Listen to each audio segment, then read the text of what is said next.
అందరికీ నమస్తే. నేను మీ తిరుపతి. కాంగ్రెస్ పార్టీ మాజీ ఎమ్మెల్సీ జీవన్ రెడ్డి గారు ఇప్పుడు కాంగ్రెస్ ప్రభుత్వం పైన కొంత వ్యతిరేకంగా కనబడుతున్నారు. ఇప్పటి నుండి ఉన్నటువంటి వ్యతిరేకత కాదు, స్టార్టింగ్ నుండి జీవన్ రెడ్డి గారు కాంగ్రెస్ పార్టీ పైన అసంతృప్తితో అసహనంతో ఉన్నారు. వాస్తవానికి జీవన్ రెడ్డి గారు చాలాసార్లు ముఖ్యమంత్రి రేవంత్ రెడ్డిని కలవనికి పోతే రేవంత్ రెడ్డి కలిసే ప్రయత్నం చేయలేదు, రేవంత్ రెడ్డి అపాయింట్మెంట్ అడిగితే రేవంత్ రెడ్డి పట్టించుకోలేదు అనేది ప్రధానంగా వినబడుతున్నటువంటి ఒక చర్చ. జీవన్ రెడ్డికి ఎక్కడ కోపం వచ్చింది అంటే బీఆర్ఎస్ పార్టీలో గెలిచినటువంటి వ్యక్తి సంజయ్ కుమార్. ఆ సంజయ్ కుమార్ బీఆర్ఎస్లో గెలిచినటువంటి వ్యక్తి కాంగ్రెస్ పార్టీలో జాయిన్ అయ్యిండు. అయితే జీవన్ రెడ్డి బాధ ఏంటంటే సంజయ్ కుమార్ బీఆర్ఎస్లో అధికారంలో ఉన్నప్పుడు ఎమ్మెల్యేగా ఉన్నప్పుడు మమ్మల్ని నానా రకాలుగా వేధించిండు, మా పైన అక్రమ కేసులు పెట్టిండు, మమ్మల్ని అరాచకంగా పోలీసులను పెట్టి థర్డ్ డిగ్రీలు పెట్టి కొట్టించిండు, మమ్మల్ని నానా రకాలుగా ఇబ్బందులు పెట్టినటువంటి వ్యక్తి ఈరోజు కాంగ్రెస్ పార్టీలోకి వచ్చి ఈయన హవా ఏంది, ఈయన దందా ఏంది? అరే కాంగ్రెస్ పార్టీని అధికారంలో తీసుకొచ్చేటటువంటి పాత్రలో నాది కూడా ఒక కీలకమైన పాత్ర. నేను పాదయాత్ర చేసిన, నేను గట్టిగా పనిచేసిన, కాంగ్రెస్ కోసం యుద్ధమే చేసిన. అలాంటిది ఈరోజు కాంగ్రెస్ అధికారంలోకి వచ్చినాక కొంత ఊపిరి పీల్చుకోవచ్చు, అబ్బా మా ప్రభుత్వం వచ్చింది అని అనుకునేటటువంటి మూమెంట్లోనే నా శత్రువుని తీసుకొచ్చి నా పార్టీలో పెట్టిర్రు, ఇది కరెక్ట్ కాదు కదా అనేటటువంటి అంశం పైన కొంత జీవన్ రెడ్డి గారు కాంగ్రెస్ ప్రభుత్వం పైన కొంత అసంతృప్తితో అసహనంగా ఉన్నారనే ఒక చర్చ. మొన్న ఎమ్మెల్సీకి సంబంధించినటువంటి ఎన్నికల టైంలో కూడా జీవన్ రెడ్డి ఆ టికెట్ అడిగినప్పుడు ఇవ్వలేదనేటటువంటి ఒక ఆరోపణ కూడా పెద్ద ఎత్తున ఉన్నది. తర్వాత ఆ ఎమ్మెల్సీ టికెట్ రేవంత్ రెడ్డి అమ్ముకున్నాడు అనేటటువంటి ఒక చర్చ కూడా ఉంది. అంటే ఆరోపణలు సహజంగా నార్మల్గా వస్తూ ఉంటాయి కదా ఒక వ్యక్తి పైన, అట్లా ఆరోపణలు అనేకమైనటువంటి వచ్చినాయి. అయితే నిన్న ఒక కీలకమైనటువంటి సంఘటన జరిగింది. పొంగులేటి శ్రీనివాసరెడ్డి మంత్రి పొంగులేటి శ్రీనివాసరెడ్డి నిన్న జగిత్యాల పర్యటనకు పోయిండు, రైతు సదస్సుకు సంబంధించినటువంటి పర్యటనకు పోయిండు. సో రైతులను చైతన్యపరచడంలో రైతు సదస్సుకు సంబంధించినటువంటి ఆ పర్యటన చేస్తున్నటువంటి నేపథ్యంలో నిన్న జీవన్ రెడ్డి గారు ఒక కీలకమైనటువంటి లేఖ తీసుకొని పోయిండు. ఏందా లేఖ అంటే వాస్తవానికి వీళ్ళు దొడ్డు ఉష్క సన్న ఉష్క అమ్ముతురు ప్రభుత్వం. అంటే ప్రభుత్వం కింటాన్ల చొప్పున ఒక్కొక్క లోడుకి వాళ్ళు అట్లా ఇసుకలు అమ్ముతున్నటువంటి నేపథ్యంలో జీవన్ రెడ్డి గారు ఏం చేసిరు, మా జగిత్యాలలో అక్రమ ఇసుక నడుస్తున్నది, అక్రమ దందా నడుస్తున్నది, ఏదైనా ఏ లారీ అయినా ఏ ట్రాక్టర్ అయినా ప్రభుత్వం ఇసుక, మేము ప్రభుత్వ ఇసుక అని చెప్పి ఒక బోర్డు పెట్టుకొని అక్రమ రవాణా చేస్తూ ఉన్నారు, ఇష్టానుసారంగా ఇసుకని తరలించే ప్రయత్నం చేస్తూ ఉన్నారు అంటూ. సో మీరు ఏదైతే ప్రభుత్వం తీసుకొచ్చినారో దొడ్డు ఇసుకకు సన్న ఇసుకకు లోడు చొప్పున మీరు ఏదైతే డబ్బులు తీసుకుంటా ఉన్నారో అంటే ప్రభుత్వమే ఇస్తూ ఉందో ఆ స్కీమ్ని కాస్త జగిత్యాలలో కూడా ఇంప్లిమెంట్ చేయండి, జగిత్యాలలో కూడా స్కీమ్ని తీసుకురండి అని చెప్పి ఆయన ఒక వినతి పత్రం అందించేటటువంటి కార్యక్రమం చేసిండు జీవన్ రెడ్డి గారు. అందజేస్తూ జీవన్ రెడ్డి చాలా క్లియర్ కట్ అసంతృప్తిని వెళ్ళగక్కిండు. దాదాపు మొన్న జీవన్ రెడ్డి గారు సంజయ్ కుమార్ వాళ్ళ అనుచరులు జీవన్ రెడ్డి అనుచరులు చంపేస్తే ఆయన రోడ్డు మీద నిరసన వ్యక్తం చేసిండు. అసలు ఇక్కడ కాంగ్రెస్ రాజ్యం నడుస్తుందా, బీఆర్ఎస్ రాజ్యం నడుస్తుందా, ఎవరి రాజ్యం నడుస్తుంది, ఏంది అరాచక పాలన, ఇది కరెక్ట్ కాదని చెప్పి పెద్ద ఎత్తున నిరసన వ్యక్తం చేసిండు. ఈరోజు జీవన్ రెడ్డి ఏకంగా పొంగులేటి శ్రీనివాసరెడ్డి గారి పైన అసంతృప్తి వెళ్ళగక్కిండు. ఒకసారి ఈ వీడియో మీరు చూడాల్సినటువంటి అవసరం ఉంటుంది, చూడండి. నిన్న జీవన్ రెడ్డి లేఖ ఇయ్యనికి పోతే పొంగులేటి సీనన్న లేఖ ఇచ్చుడితోటి జీవన్ రెడ్డి హక్ చేసుకోనికి వచ్చింది. హక్ చేసుకుని వచ్చినప్పుడు జీవన్ రెడ్డి అవాయిడ్ చేసిండు. ఎట్లా అవాయిడ్ చేసిండో అది మన పర్సన్ అవుతుంది మీరు చూస్తే, అట్లా అవాయిడ్ చేసిండు. సాధారణంగా మాజీ ఎమ్మెల్సీ, మాజీ మంత్రి, ఇప్పుడు ఏ పదవిలో కూడా ఉన్నటువంటి వ్యక్తి కాదు, కానీ ఒక మంత్రి పదవిలో ఉన్నటువంటి వ్యక్తి పెద్ద మనిషి కదా అని చెప్పి ఇట్లా హక్ చేసుకోనికి వస్తే అవాయిడ్ చేయడం అనేది ఖచ్చితంగా అది అసంతృప్తి వెళ్ళగక్కినట్టే కదా, చాలా క్లియర్గా, అంతే కదా. దండం పెడుతుండు పొంగులేటి సీనన్న, దండం పెడుతుండు జీవన్ రెడ్డి గారు, దండం పెడుతురు అంటే ఇట్లా అవాయిడ్ చేస్తూ దండం పెడుతుండు, అంటే క్లియర్ కట్గా అసంతృప్తి ఉన్నట్టే. సో ఒకసారి నిన్నటి వీడియో మనం చూసేటటువంటి ప్రయత్నం చేద్దాం. ఒకసారి వీడియో చూడండి. వేములవాడ ఎమ్మెల్యే కూడా పక్కనే ఉన్నాడు, చూడండి ఒకసారి.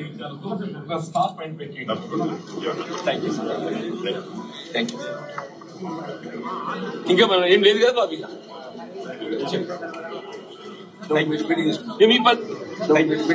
మీ పని మీరు మా పని అయిపోయి మా పార్టీ అయిపోయింది, రాజ్యం వేలు మీరు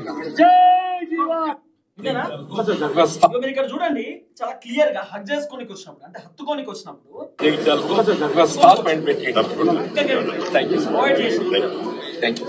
తర్వాత ఇంకో కీలకమైనటువంటి స్టేట్మెంట్ ఇచ్చిండు ఆయన. నా పని అయిపోయింది, మా పార్టీ పని అయిపోయింది. ఒక ఆయన అన్నాడు, ఒక కార్యకర్త ఒక లీడరు అన్న మీటింగ్ పోదాం దాయ అని చెప్పి జీవన్ రెడ్డి గారిని అన్నాడు. అన్నప్పుడు మీరు వెళ్ళుర్రి, ఈ పని మీరు చేసుకోర్రి, మా పార్టీ పని అయిపోయింది, మా పని అయిపోయింది, రాజ్యమేలూరు పో, మీరే పోయి రాజ్యమేలూరి అంటే ఇది ఎంత క్లియర్ కట్ అసంతృప్తి. అంటే ఇక్కడ రెండు విషయాలు మాట్లాడుకోవాలి. ఉమ్, ఇక్కడ పొంగులేటి శ్రీనివాసరెడ్డి ఎన్నికల ముందు కాంగ్రెస్ పార్టీలో జాయిన్ అయినటువంటి వ్యక్తి. ఉమ్, ఎన్నికల ముందు జాయిన్ అయ్యాడు. ఉమ్, తర్వాత ఇప్పుడు ఎవరి మీద అయితే ఇతను కంప్లైంట్ చేశారో సంజీవ్ కుమార్, ఉమ్, ఎన్నికల తర్వాత బీఆర్ఎస్ పార్టీ నుంచి గెలిచి కాంగ్రెస్ పార్టీలో జాయిన్ అయ్యాడు. అవును ఇప్పుడు ఈ జీవన్ రెడ్డి ఎప్పటి నుంచో కాంగ్రెస్ వాది, కాంగ్రెస్ నాయకుడు, సీనియర్ కాంగ్రెస్ నేత. అవును ఆయన ఈ ఎన్నికల ముందు పార్టీ మారి మంత్రి పదవి వచ్చిన వ్యక్తికి కంప్లైంట్ చేస్తున్నాడు. ఎవరి మీద కంప్లైంట్ చేస్తున్నాడు? ఈ మధ్య కాలంలో పార్టీలోకి వచ్చిన వ్యక్తి మీద కంప్లైంట్ చేస్తున్నాడు. అవును ఇక్కడ ఇసుక దందా జరుగుతుంది, ఉమ్, కొద్దిగా న్యాయం చేయండి అని అడుగుతున్నాడు. ఉమ్, నిజానికి ఆ ఏరియాకి, ఆ జగిత్యాల ఏరియాకి ఎప్పుడో ఎమ్మెల్యేగా పనిచేశాడు, ఎమ్మెల్సీగా ఉన్నాడు, సీనియర్ నాయకుడు. ఆ ఏరియాలో ఉంటే ఆయన ఆపలేక మీరు ఆపండి అని ప్రభుత్వాన్ని రిక్వెస్ట్ చేయాల్సి రావటమే బాధాకరం, ఉమ్, ఆశ్చర్యకరం కూడా ఆశ్చర్య పార్టీలో. కాబట్టి ఆయన అసంతృప్తికి ఇది అడ్డం పడుతుంది. ఉమ్, ఇప్పటి నుంచి కాదు, ఉమ్, గతంలో కూడా రోడ్డు మీద ధర్నా కూర్చున్నాడు అతను. అవును ఏది, నా పార్టీకి సంబంధించిన కార్యకర్త, నాకు అనుచరుడిగా ఉన్న వ్యక్తిని చంపేస్తే దిక్కు లేదు. ఉమ్, ఇప్పుడు అధికారం ఉన్నది బీఆర్ఎస్ఆ కాంగ్రెసా? ఉమ్, నడుస్తుంది కేసీఆర్ రాజ్యమా రేవంత్ రెడ్డి రాజ్యమా? ఉమ్, ఎందుకంటే అదే రేవంత్ రెడ్డికి పీసీ అధ్యక్షుడు వచ్చేటప్పుడు చాలా కీలకంగా పనిచేసిన వ్యక్తి జీవన్ రెడ్డి. అవును అంటే రేవంత్ రెడ్డికే ఇవ్వండి అని చెప్పిన వ్యక్తి. అవును తర్వాత ముఖ్యమంత్రి కూడా రేవంత్ రెడ్డి అయితే బాగుండు అనుకున్నటువంటి వ్యక్తి. పాదయాత్ర చేసిండు జీవన్ రెడ్డి. ఉమ్. కాబట్టి పీసీ అధ్యక్షుడు అయ్యేటప్పుడు రేవంత్ రెడ్డి నాయకత్వం కాంగ్రెస్ పార్టీ గెలవగలిగితే నమ్మిన వ్యక్తి. అదే రేవంత్ రెడ్డి నాయకత్వం కాంగ్రెస్ పార్టీ గెలిచిన తర్వాత తనకి ఇంపార్టెన్స్ లేదని ఫీల్ అవుతున్నాడు. ఇంపార్టెంట్ ఫీల్ కాదు, చాలా సార్లు అపాయింట్మెంట్ అడుగు తీయలేదట, పట్టించుకునే పరిస్థితి లేదు. ఇప్పుడు కాంగ్రెస్ పార్టీ నుంచి ప్రభుత్వానికి సలహాలు ఇవ్వడానికి ఒక కమిటీ ఏర్పాటు చేయబోతా ఉన్నారు. ఏది, కాంగ్రెస్ పార్టీ మీద తీవ్రమైన వ్యతిరేకత వస్తూ ఉంది. కాంగ్రెస్ పార్టీకి ప్రజలు అనుకున్నటువంటి అనుకూలత రావట్లేదు, వ్యతిరేకత మూటగట్టుకుంటా ఉంది. ఎక్కడ మైనస్ అవుతుంది, ఎక్కడ ప్లస్ కావాల్సి ఉంది, ఎక్కడ లోపం ఉంది అని కనుక్కొని ప్రభుత్వానికి సలహాలు ఇవ్వడానికి ఒక సలహా కమిటీని ఏర్పాటు చేయబోతున్నట్టు వార్తలు వస్తున్నాయి. ఏదో వి హనుమంతరావు, ఇదే జీవన్ రెడ్డి, తర్వాత ఇలాంటి జానారెడ్డి, ఎవరెవరు వచ్చా ఖాళీగా ఉండి ఇంట్లో ఖాళీగా ఉండి మాకు అపార్ట్మెంట్ దొరకట్లేదు, మా మాట ఎవరు ఇంటలేదు అనుకుంటున్నారో వాళ్ళతో కమిటీ వేయాలనుకుంటున్నారు. మరి ఇలాంటి అసంతృప్తు అసలు ఇప్పుడే మా మాట ఎవడు వినే పరిస్థితిలో లేడు అని మంత్రులకు రిక్వెస్ట్ ఇస్తూ ఉంటే ఇలాంటి వాళ్ళతో సలహా కమిటీ చేస్తే ఎవరింటాడు, వీళ్ళని ఎవడు పట్టించుకుంటాడు? అంటే ఆల్రెడీ ఇంపార్టెన్స్ ఉంటే ఉండాలి, కానీ ఇంపార్టెన్స్ లేదు అని మనకి ఈ వీడియోలో అర్థం కావట్లేదా? జీవన్ రెడ్డి ఇప్పుడు వాస్తవానికి సభకు రండి అన్న అని చెప్పేసి ఎవరు అడిగితే సభకు రండి అంటే లేదు మా పని అయిపోయింది మీరు రాజ్యం వేరుకోండి పోండి అంటే రాజ్యంలో అతను లేడా, ప్రభుత్వంలో అతను లేడా, పార్టీలో అతను అధికార పార్టీలో అతను లేడనేటే అర్థం. నేను నాకు సంబంధం లేదు అనేది రాజ్యం వెళ్ళిపోండి మీ పని మీరు చేసుకోండి అన్నట్టు చెప్తున్నాడు. అంటే రాజ్యం అంటే ప్రభుత్వాన్ని మీరు ఏరుకోండి అని చెప్తున్నాడు. అంటే సంబంధం లేదని తప్పించుకున్నట్టే కదా. ఆ సంబంధం లేని వ్యక్తిని సలహా కమిటీలో పెడితే అతని సలహాలు ఈ ప్రభుత్వం తీసుకోగలదా? కాబట్టి ఏది ఏమైనా ఒకసారి జీవన్ రెడ్డితోనే మాట్లాడే ప్రయత్నం ఒకసారి చేద్దాం. ఒకసారి జీవన్ రెడ్డి గారితో కూడా డిస్కస్ చేద్దాం. ఇంకోటి ఏంటంటే ఇక్కడ మీరు చూడండి ఎంత అద్భుతంగా అవాయిడ్ చేసిండు, ఒక మంత్రిని అవాయిడ్ చేసిండు, ఒక మాజీ మంత్రి మాజీ ఎమ్మెల్సీ ఒక మంత్రిని అవాయిడ్ చేసినటువంటి వీడియో ఒకసారి డిస్కస్ చేద్దాం. జీవన్ రెడ్డి గారితో మాట్లాడేటటువంటి ప్రయత్నం చేద్దాం. సార్ నమస్కారం సార్. బాగున్నారు సార్? సార్ మీరు నిన్న పొంగులేటి శ్రీనివాసరెడ్డికి ఒక లెటర్ ఇచ్చారు కదా, భూ కబ్జాలు జరిగి ఏం జరుగుతుంది సార్ ఒకసారి చెప్పగలరా? చికిత్సలు ఏదైతుందో మాకు not surrounded by any river. అప్పుడు శాండ్ ఏదైతుందో నియర్ బై క్వారీ లేదు, ఓన్లీ గోదావరి. గతంలో స్టాక్ పాయింట్ చికిత్స డిస్ట్రిక్ట్ హెడ్ క్వార్టర్ కాబట్టి స్టాక్ పాయింట్ ఉంటుండే. ఇప్పుడు టిఆర్ఎస్ గవర్నమెంట్ లోనే స్టాక్ పాయింట్ ఎత్తేసారు. ఇప్పటికీ it is not relocated. several representations I made to the district collector for relocating stock point. ఏమున్నా illegal mining ఇప్పుడు ఎన్ఆర్ఈజీఎస్ ఏదైతుందో ఎన్ఆర్ఈజీఎస్ అంటే national rural employment guarantee scheme కింద రోడ్లు చేస్తారు. ఇప్పుడు శాండ్ ఏదైతున్నదో వర్కింగ్ ఎస్టిమేట్ యాడ్ చేస్తారు. దాన్ని కూడా టిప్పర్ తో ఒక ఫ్లెక్సీ కట్టేసి ప్రభుత్వ పనులకు అని చెప్పని అక్రమంగా ఇసుక రవాణా చేస్తున్నారు. ఎవరు చేపిస్తున్నారు సార్ ఇది? ఎవరి వాడు చేస్తుంది, ఎవరినంటాం మనం? నేను ఎవరినాలే సార్ కాదు, మామూలుగా అడుగుతున్నాను మీరు సార్ చెప్పండి. నేను అట్లా ఎవరి మీద ఆరోపణలు చేయడం నా పద్ధతి కాదు. ఓకే ఓకే, ఎవరన్నా విచారం చేయాలి కానీ తప్ప ఏదైతుందో జరుగుతున్న పని ఏదైతుందో అంటే కాదు సార్, మీరు ఎమ్మెల్సీగా ఉన్నారు, జగిత్యాలకి నాయకుడిగా ఉన్నారు, ఇప్పటి నుంచి కాదు మీరు రాజకీయాలు ఎప్పటి నుంచే ఉన్నారు, మీకు తెలవకుండా ఉండదు ఈ నేరం ఎవరు చేస్తున్నారు, ఎందుకు చేస్తున్నారు అనేటువంటిది. నేను చెప్పలేదు కాదు, అధికారులు విచారించాలి. ఓకే ఓకే సార్, మొత్తానికి మీ పార్టీలోనే ఈ మధ్య కాలంలో జాయిన్ అయినటువంటి వ్యక్తి చేస్తున్నారని మీ మామూలుగా ఒక అంచనా.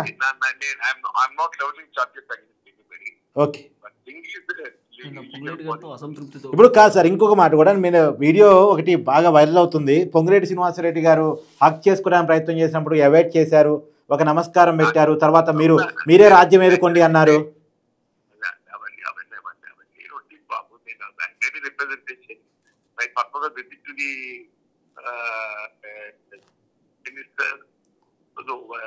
వారు రిసీవ్ చేసుకున్నా వారి జగిత్యాలు మొట్టమొదటి వచ్చింది కాబట్టి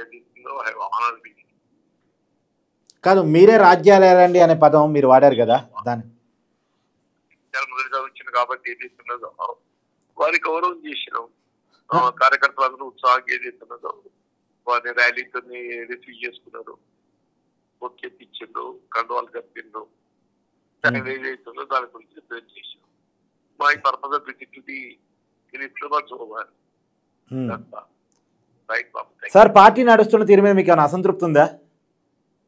ఇవన్నీ సమస్యలు ఇప్పుడు కాదు బాబు, చెప్తా ఇద్దరు కలిసి కూడా మాట్లాడతారు. సార్, ఇంకొక మాట చివరిగా, మీరు ఇప్పుడు ప్రభుత్వ సలహా మండలి కమిటీలో మీరు కూడా సభ్యులుగా జాయిన్ అవుతున్నారు అంటే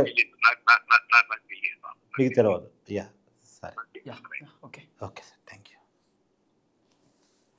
తిరుపతి మీడియా ముందు ఓపెన్ కావటానికి ట్రై చేయట్లేదు కానీ ఆయన చాలా క్లియర్ గా, చాలా క్లియర్ గా ఇసుక స్కామ్ తన నియోజకవర్గంలో జరుగుతుంది అన్న విషయాన్ని మాత్రం క్లియర్ చెప్తున్నాడు. కారకులు ఎవరు చేస్తున్నారన్న విషయాన్ని ఆయన ఓపెన్ గా చెప్పకపోయినప్పటికీ కూడా ఆ నియోజకవర్గంలో జరుగుతున్నటువంటి ఏదైతే శాండ్ మాఫియా ఉందో దాని గురించి ఆయన కంప్లైంట్ చేశారు.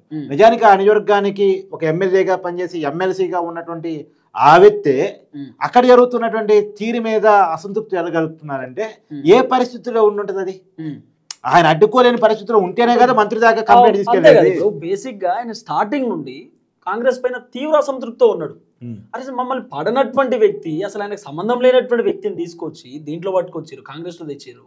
నేను already original Congress party leader, మాజీ మంత్రిగా ఉన్నాడు, మాజీ ఎమ్మెల్సీగా ఉన్నాడు, చాలా కీలకమైనటువంటి వ్యక్తి కాంగ్రెస్ పార్టీకి. ఆయన పాదయాత్ర కూడా చేసినటువంటి వ్యక్తి. అలాంటిగా సంజయ్ కుమార్ ఆయన బీఆర్ఎస్లో ఉండి మమ్మల్ని నానా రకాలుగా వేధించడం తీసుకొచ్చి కాంగ్రెస్లో పెట్టారు. నా పరిస్థితి ఏంది? ఎవరికైనా ఉంటుంది కదా బేసిక్ గా. ఇక్కడ చాలా కీలక విషయం అంటే పొంగిరెడ్డి శ్రీనివాసరెడ్డి ఎన్నికల ముందు కాంగ్రెస్ లో జాయిన్ అయ్యాడు. అవును. తర్వాత తను ఎవరి మీద అయితే కంప్లైంట్ చేశాడో సంజయ్ ఉదాహరణకి, అతను ఈ మధ్య బీఆర్ఎస్ లో గెలిచి కాంగ్రెస్ లో చేరాడు. అవును. సో ఈ మధ్య బీఆర్ఎస్ లో గెలిచి కాంగ్రెస్ లో చేరిన వ్యక్తి మీద ఎన్నికల ముందు కాంగ్రెస్ లో చేరినటువంటి వ్యక్తికి ఎప్పటి నుంచో కాంగ్రెస్ లో ఉన్న వ్యక్తి కంప్లైంట్ చేశాడు. చూడు ఎట్లుందో కదా. ఒక senior Congress party leader party మారినటువంటి లీడర్ కు కంప్లైంట్ చేయడం, ఇది కాంగ్రెస్ పార్టీ కథ. అంటే మొత్తానికి నాకు తెలిసి పొంగిరెడ్డి శ్రీనివాసరెడ్డికి కాంగ్రెస్ తో అనుబంధం ఎప్పటి నుంచి?